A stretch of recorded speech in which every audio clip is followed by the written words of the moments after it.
Martin Luther King Jr.'s I Have a Dream speech. 50 years ago, a great American in whose symbolic shadow we stand today signed the Emancipation Proclamation. This momentous decree came as a great beacon light of hope to millions of Negro slaves who had been seared in the flames of withering injustice. It came as a joyous daybreak to end the long night of their captivity. But 100 years later, the Negro still is not free. 100 years later, the life of the Negro is still sadly crippled by the manacles of segregation and the chains of discrimination. 100 years later, the Negro lives on a lonely island of poverty in the midst of a vast ocean of material prosperity. 100 years later, the Negro is still languished in the corners of American society and finds himself in exile in his own land. And so we've come here today to dramatize a shameful condition. In a sense, we've come to our nation's capital to cash a check. When the architects of our republic wrote the magnificent words of the Constitution and the Declaration of Independence, they were signing a promissory note to which every American was to fall heir. This note was a promise that all men, yes, black men as well as white men, would be guaranteed the unalienable rights of life, liberty, and the pursuit of happiness. It is obvious today that America has defaulted on this promissory note insofar as her citizens of color are concerned. Instead of honoring this sacred obligation, America has given the Negro people a bad check, a check which has come back marked insufficient funds. But we refuse to believe that the Bank of Justice is bankrupt. We refuse to believe that there are insufficient funds in the great vaults of opportunity of this nation. And so we've come to cash this check, a check that will give us upon demand the riches of freedom and the security of justice.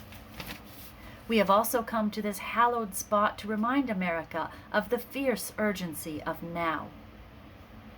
This is no time to engage in the luxury of cooling off or to take the tranquilizing drug of gradualism.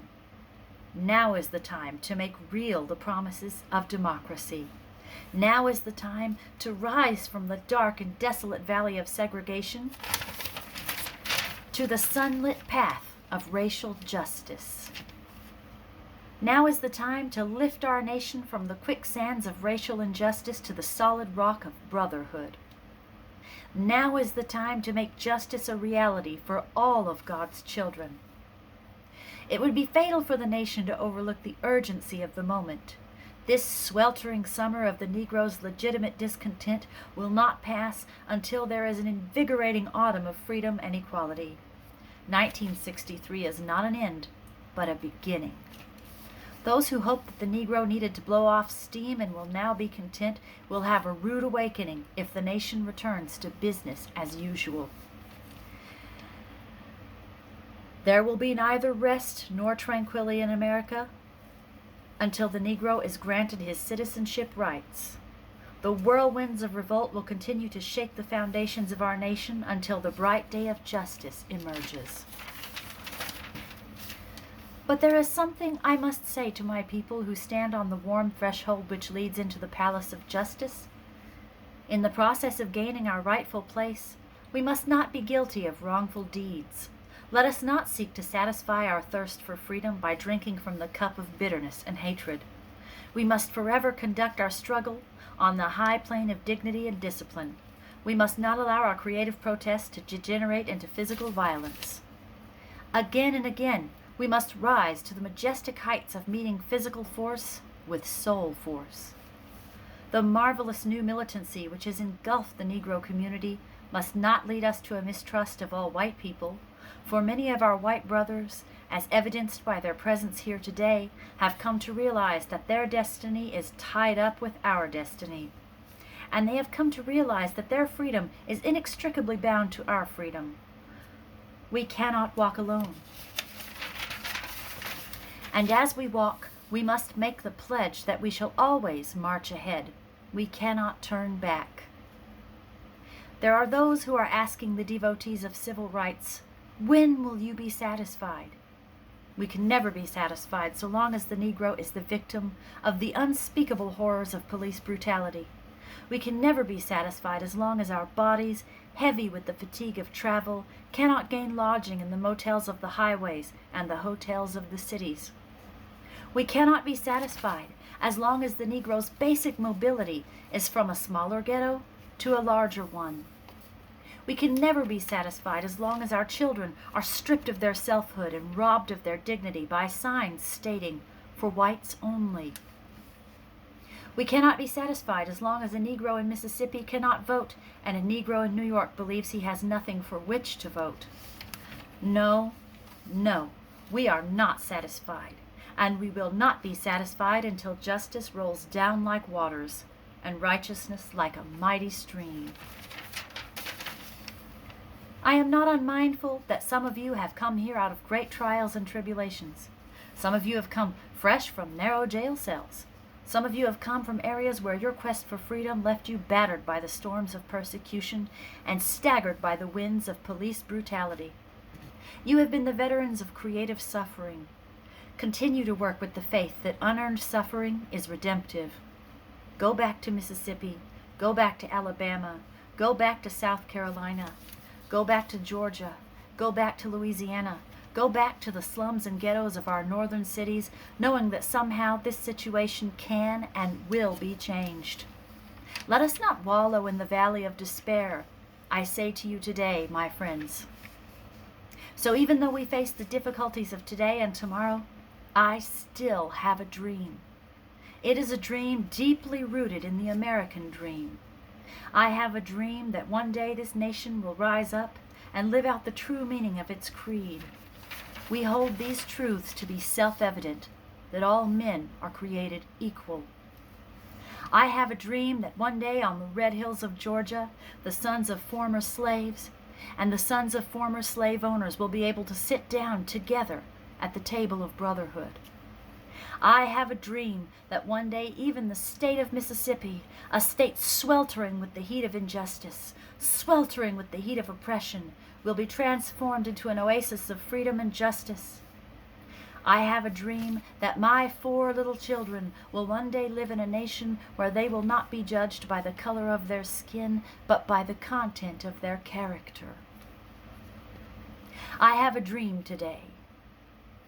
I have a dream that one day down in Alabama, with its vicious racists, with its governor having his lips dripping with the words of interposition and nullification, one day right down in Alabama, little black boys and black girls will be able to join hands with little white boys and white girls as sisters and brothers. I have a dream today.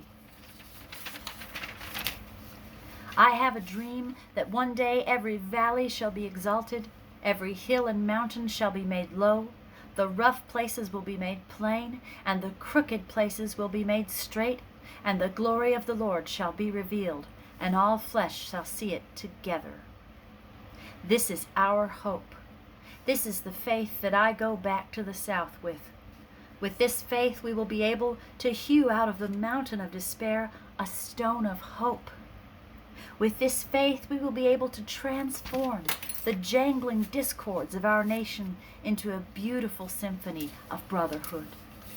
With this faith we will be able to work together, to pray together, to struggle together, to go to jail together, to stand up for freedom together, knowing that we will be free one day.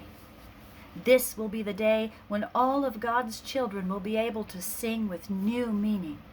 My country, 'tis of thee, sweet land of liberty, of thee I sing. Land where my fathers died, land of the pilgrim's pride. From every mountain side, let freedom ring. And if America is to be a great nation, this must become true. And so let freedom ring from the prodigious hilltops of New Hampshire. Let freedom ring from the mighty mountains of New York. Let freedom ring from the Alleghenies of Pennsylvania. Let freedom ring from the snow-capped Rockies of Colorado. Let freedom ring from the curvaceous slopes of California. But not only that, let freedom ring from Stone Mountain of Georgia. Let freedom ring from Lookout Mountain of Tennessee. Let freedom ring from every hill and molehill of Mississippi. From every mountainside, let freedom ring.